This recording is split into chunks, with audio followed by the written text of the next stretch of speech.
Hey, Katie. Hi, Ben. So, during this COVID-19 pandemic, we are recording this episode from our respective closets, but that's not saying much I've because- really invested in a good home office, so I have the best recording setup I have literally ever had. But we are... Really? Oh, yeah. But we are socially distancing, as we always do in this podcast, because we live 2,000 miles away from each other. Yeah, I was going to say, like, everybody's now doing it the way that we do it. All of the podcasts are talking about how no one's in the office and they're distant from each other and recording from their closets. So, but we started it. Today we're going to talk about COVID-19. Sounds great. You are listening to Linear Digressions. So neither you nor I are epidemiologists. In my case, I'm a data scientist. In your case, you're a web developer. But there's a lot of really good science that's being done and documented right now as people who are epidemiologists are trying to understand the dynamics of this outbreak and give us all the best information that we can have about what we should be doing to bring this under control. So we'll be talking about one of the papers that I was reading this weekend that I think really unpacks for me an important and interesting question, which gets to the heart of understanding how testing can be a strategic weapon in bringing down the number of cases and also allowing people to start venturing out of their homes with a little more confidence that they're not going to immediately get sick. Right. Yeah. One interesting question that's come up for me, and this is as we're recording it in mid-late March of 2020, has been how many, because in the United States at this point, we're pretty much just testing people who are sick and are exhibiting symptoms because we don't have enough tests to test people who are exhibiting fewer symptoms or none at all.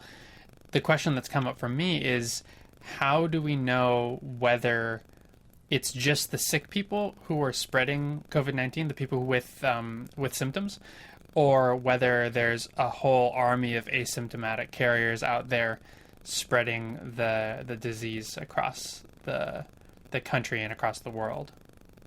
Yeah, great question. So just to unpack one of those phrases a little bit here, asymptomatic carrier in this context means that you might have the disease, you might be contagious, but that you don't feel bad. So you don't have that signal from basically your immune system, like, hey, you're sick and you need to stay inside and stay away from people. If you don't get that feedback from your body, basically, then it's really easy for you to go out and go to the grocery store or meet up with a friend and, without realizing it, be spreading the virus all around, which of course makes this really, really difficult to control from a public health perspective if that's happening on a wide scale. Yeah, and spread is not just when you sneeze on someone, it's when you touch your face and then touch a doorknob, and then someone touches the doorknob and touches their face. Yeah, totally. And, as you pointed out, it's a little bit tough to know if there are lots of people who are asymptomatic carriers in the United States because we are not so far doing a good job at all of testing people. Even people who are sick and exhibiting symptoms, in many cases, are having trouble getting tested to know if they do have COVID-19. So when there's such a lack of testing, then that means that folks who might be asymptomatic carriers, I feel fine, but I just want to be tested to know if I need to stay away from other people for a few weeks. It's easy to see why that's not the number one priority of the limited number of tests that we have, but it could actually be, if that's happening, a huge driver of the overall spread that we're seeing. So trying to understand the underlying dynamics, like how many asymptomatic carriers might be out there and how do we find them more quickly and give them that information so they know to stay inside for a couple weeks, is a huge part of getting this all under control. Okay, so that sounds good. What does the paper that you read have to say about that specifically? So the paper that I read, let me just give credit where it's due at the outset here. It's in Science magazine, entitled "Substantial Undocumented Infection Facilitates the Rapid Dissemination of Novel Coronavirus." This is from March 16th, 2020, so less than a week ago as we're recording this. And as you can tell from the headline, it's the finding of this paper is that the data suggests to us that we do likely live in a regime where many people are asymptomatic carriers, and that should be an important part of our strategy in fighting this. Right. So social distancing is probably a good tool in our toolbox because it works to limit the spread among people who might think that they're healthy.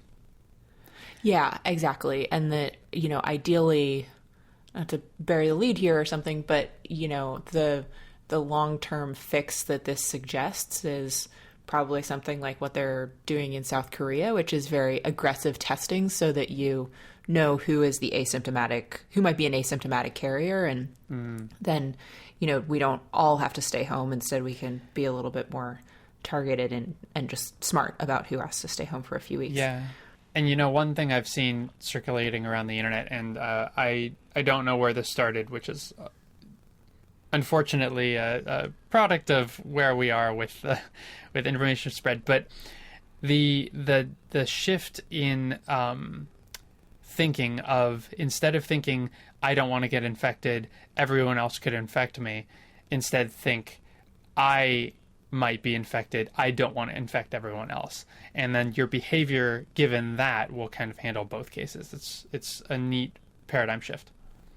Yeah, so the question of this paper, I think, goes right into that, which is like, I don't know, what do we think might be the probability or the overall population of asymptomatic carriers versus people who get really sick?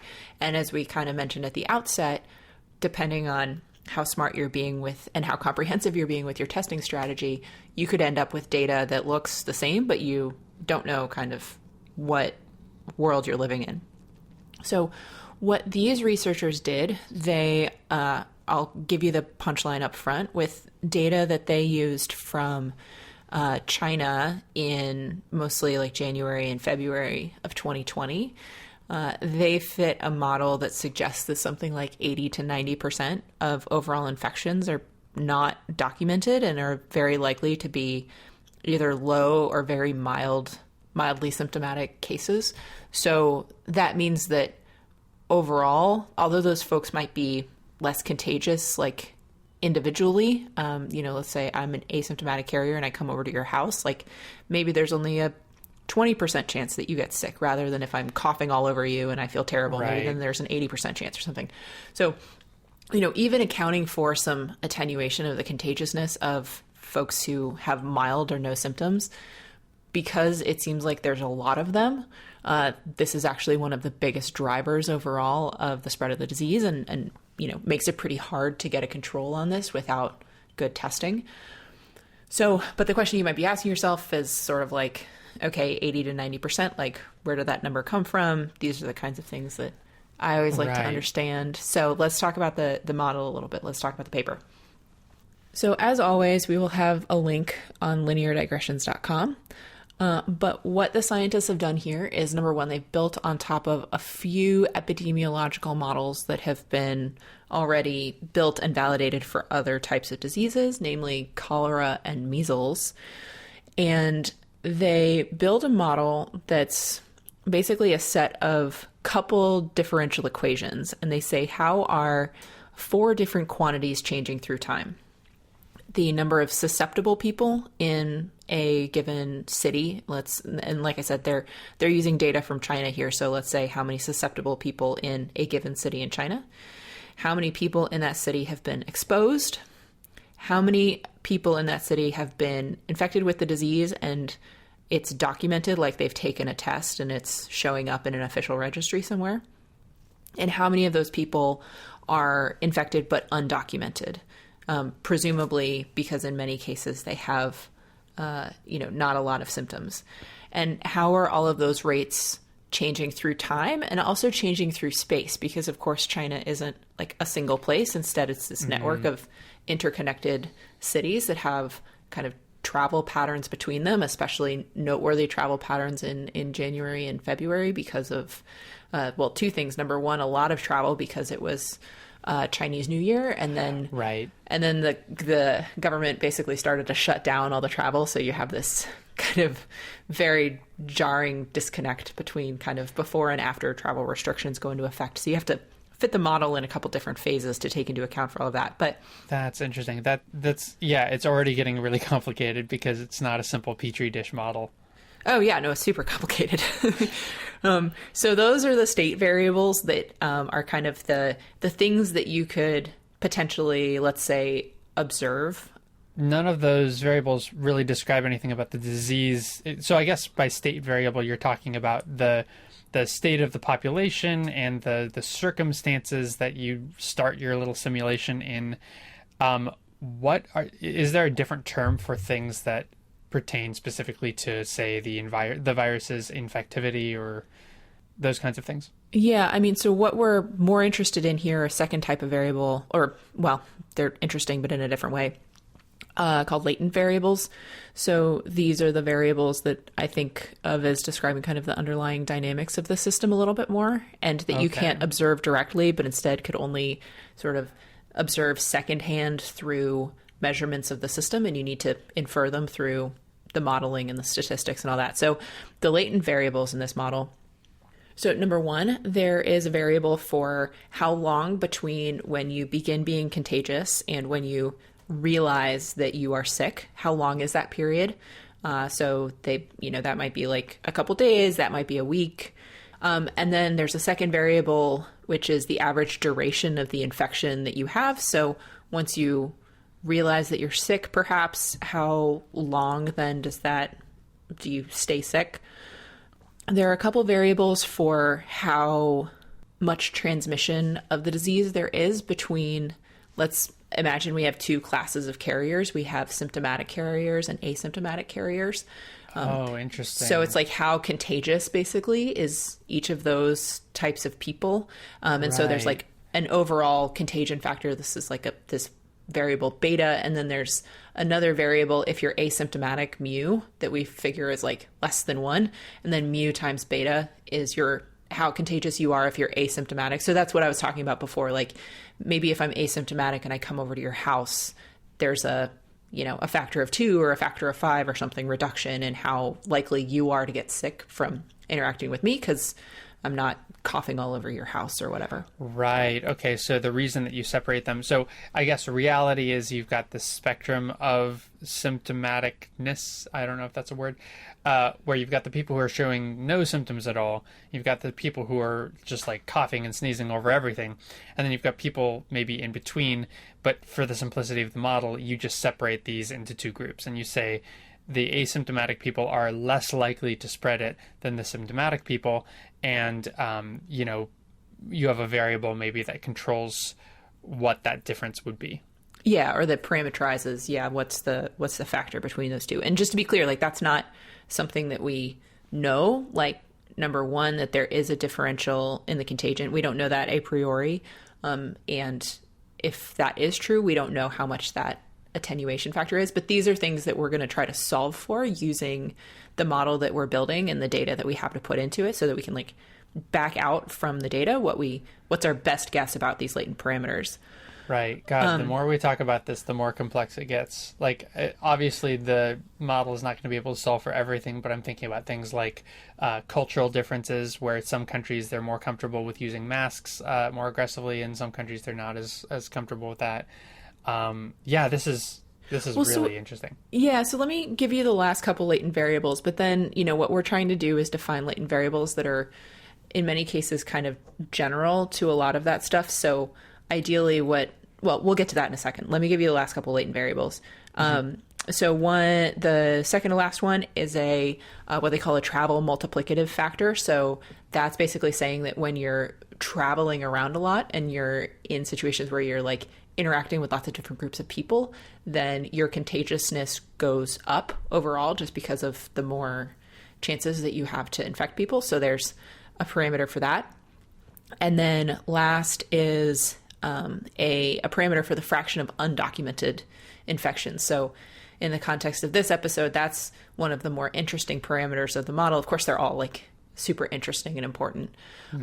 But that's kind of like the conceit of what we're talking about here is like, what is alpha? What is the fraction of undocumented infections that we see in what the data is suggesting to us. So what you do is you take all of these terms and you put them into this kind of complex set of coupled differential equations that say, okay, the number of susceptible people, the number of exposed people, the number of documented infected, and the number of undocumented infected people, all of those I can express in terms of these latent variables. And I have a bunch of data about especially the number of documented infected people through time and through space. So I'm going to fit this complex set of equations using the data that I have, and try to back out my best guess estimates about what the values of those latent variables are. And through that, try to understand, what are the dynamics of the disease that actually explain the transmission patterns that we see in the data, again, that we get from like the Chinese government. So, take it with a grain of salt if that's your cup of tea, to mix my metaphors here. But anyway, it's the best data we have. So we'll use it. Salt and tea, huh? Does not sound that tasty. So anyway, so that's the setup. And so, like you said, it's already a pretty complex model, but you can also see how it's arguably rolls up a lot of additional complexity into 5 to 10 to 15 terms. Yeah, right. That you put into the system of equations itself. Right. Yeah. So a lot of the things that you're talking about, you can kind of break them up and say, okay, well, this variable might be determined by these, 20 different things. But for the purposes of this model, you're just going to give it a value and say, okay, well, regardless of the different things that might go into this variable, this is the value we're going to run the simulation with, and we'll see what we get. Well, kind of. I mean, so usually what they do with, especially the latent variables, they don't know what value it has, but they make some assumptions, like maybe it's drawn from a Poisson distribution or a Gaussian distribution.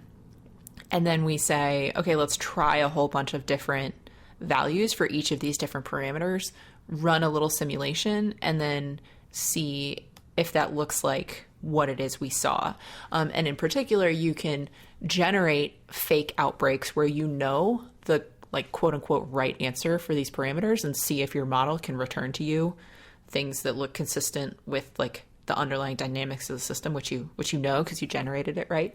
So you can kind of do a sanity check on your model to make sure that it gives you the right answers in cases where you know those right answers.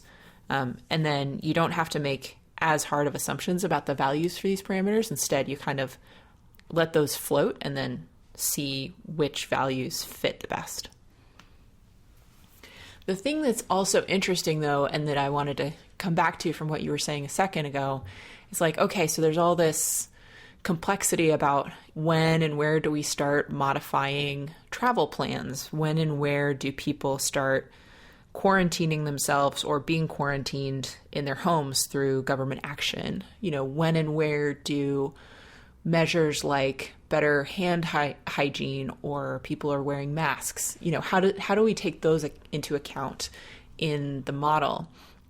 And again, it's kind of nifty because to a certain extent, you don't have to take them into account explicitly. Instead, we have data from before and after some of those measures started to go into effect, and like while they were going into effect, so through that transition zone.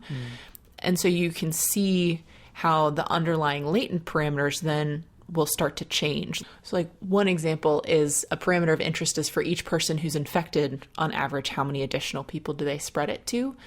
And before there were any social measures put in place, this was measured to be something like 2.5, like 2.4, I think. So for each person who gets sick, they make 2.4 additional people also sick. Once some of these measures started to go into place and people wouldn't leave their homes and were wearing masks and gloves and all this kind of stuff, then we see evidence from the data that number drops pretty dramatically to like less than 1. So you can see those, you don't have to put those social effects into the model explicitly as parameters. Instead, you allow them to enter in through the data that you're fitting to, and then you can see how they make a difference on the values of these latent variables that the model fits to. So what this means is assuming that, the data is good and the science is sound. The conclusion here, which is that a large majority of people who have this disease actually don't know that they have it and are not experiencing severe symptoms, suggests a few things, and this is mostly now my opinion, but I think hopefully one that feels scientifically valid now that we all understand how this model works, which is that asymptomatic carriers, there's evidence that it seems like that's actually a really big component of this disease, which means that even if you don't feel like you're sick or you don't feel like you have anything worse than a cold, because there's many other people who might be in the same boat who could use that as a reason to go out and about and spread the disease. That's actually, we think right now, one of the bigger drivers of this pandemic as a whole. So that's why staying inside is so important. And that's also why having better testing, especially in the United States where we are, is super important for getting life back to normal, because until you have a way of knowing as a whole how prevalent the disease is amongst especially people who don't realize they have it, then in a world where you don't have that information, the only thing you can do is assume that, like you said, everybody has it, because that's close enough to the truth. So as soon as the United States hopefully gets its act together on some of this testing stuff, that's going to be something I'll be personally watching very closely, and will start to look forward to having much more comprehensive and reliable data about some of these testing results. It's really interesting sitting on an exponential curve and seeing how much things change from day to day. Yeah, the business end of an exponential is no joke.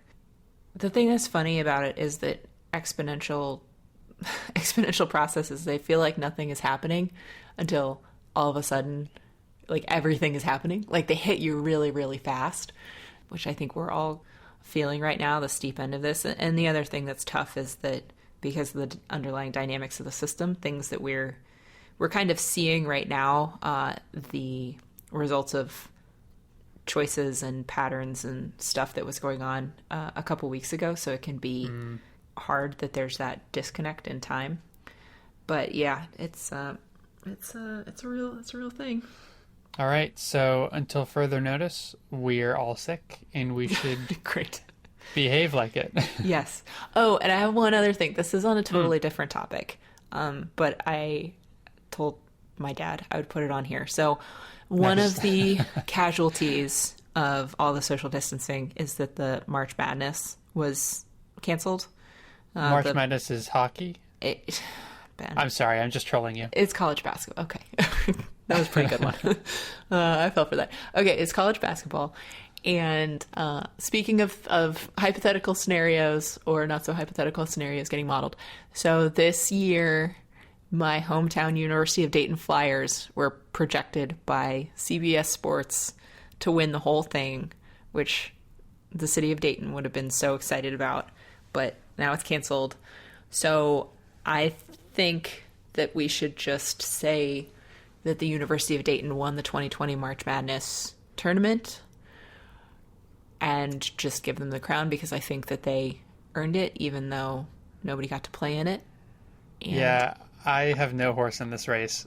And as the only other voice on this show right now, I'll say, sure. Okay, good. Congratulations. So, yeah, so that's your slightly different and hopefully lighter little nugget of data science this week. University of Dayton Flyers 2020 NCAA champions. You heard it here first. Very, very exciting. All right, so stay socially distant. We'll be back next week. And as always, links on lineardigressions.com. Some really, really good stuff here if you like digging into this stuff as much as I do. Stay safe.